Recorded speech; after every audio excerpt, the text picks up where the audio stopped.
समर्थ महाराज की जय हो. शुभ सकाळ. श्री स्वामी समर्थ. आपण अनेक वेळा स्वामींचे स्तवन ऐकतो, पण या प्रत्येक ओळीमध्ये नेमका काय अर्थ दडलेला आहे हे तुम्हाला माहीत आहे का? तर चला आज आपण जाणून घेऊया श्री स्वामी समर्थ स्तवनाचा प्रत्येक ओळीचा अर्थ. स्वामी समर्थ महाराज की जय हो. श्री स्वामी समर्थ. आपण अनेक वेळा स्वामींचे स्तवन ऐकतो, पण या प्रत्येक ओळीमध्ये नेमका काय अर्थ दडलेला आहे हे तुम्हाला माहीत आहे का? तर चला मी आज तुम्हाला स्वामी स्तवनाच्या प्रत्येक ओळीचा सुंदर अर्थ सांगते. श्री स्वामी समर्थ. श्री गणेशाय नमः. नाही जन्म नाही नाम, नाही कुणी माता पिता. स्वामींचे खरे स्वरूप जन्म मरणाच्या पलीकडचे आहे. त्यांना सामान्य माणसांप्रमाणे आई वडील किंवा जन्माची मर्यादा नाही. प्रगटला अवधूत ब्रह्मांडाचा हाच पिता. याचा अर्थ असा होतो, स्वामी हे अवधूत स्वरूपात प्रगट झाले. संपूर्ण विश्वाचे पालन करणारे ते परमेश्वर स्वरूप आहेत. नाही कुणी गुरुवर स्वय ह्याचं सुद्धा कर. याचा अर्थ असा होतो, स्वामींना कोणत्याही सामान्य गुरुची आवश्यकता नाही. ते स्वतः ज्ञान आणि प्रकाश देणारे आहेत. नवनाथी आदिनाथ, अनाथांचा जगन्नाथ.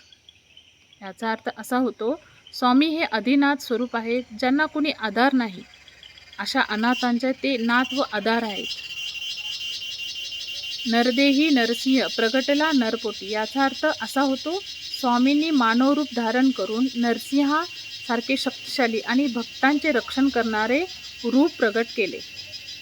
नास्तिकाच्या कष्टयुगाला आस्तिकाची दैन्यगती. याचा अर्थ असा होतो, संकटाच्या काळातही श्रद्धा भक्तीचा मार्ग दाखवून स्वामी लोकांना ईश्वरावर विश्वास ठेवण्याची शक्ती देतात.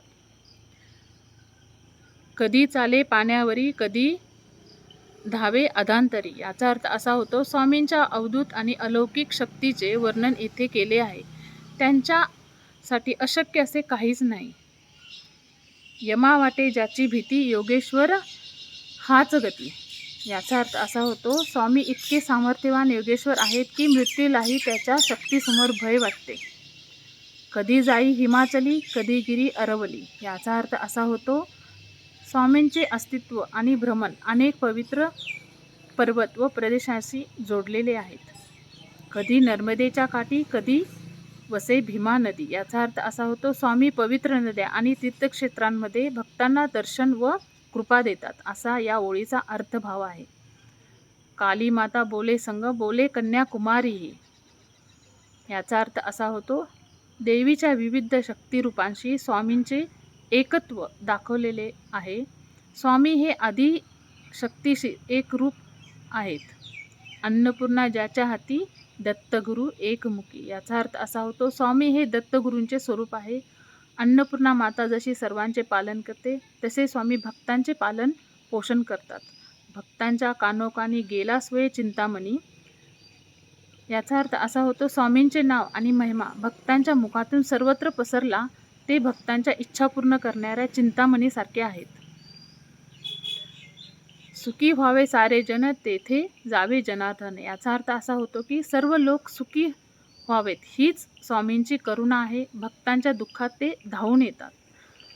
प्रज्ञापुरी स्थिर झाला, माया नदीच्या तटीपद. याचा अर्थ असा होतो, स्वामींचे पवित्र वास्तव्य भक्तांसाठी श्रद्धा आणि ज्ञानाचे केंद्र बनले. यांच्या चरणांमुळे त्या भूमीला पावित्र्य प्राप्त झाले. रामदास करी भावे, स्वामी पदा दंडवत. कवी रामदास अत्यंत भक्तिभावाने स्वामींच्या चरणी नतमस्तक होतात आणि त्यांना दंडवत प्रणाम करतात. श्री स्वामी समर्थ महाराज की जय हो. अक्कलकोटी श्री स्वामी समर्थ. प्रत्येक पूजा सुरू करताना तसेच दररोज हे स्वामी स्तवन कायम ऐकावे. पूजेच्या अगोदर हे स्वामी स्तवन नित्यसेवेत कायम बोलावे.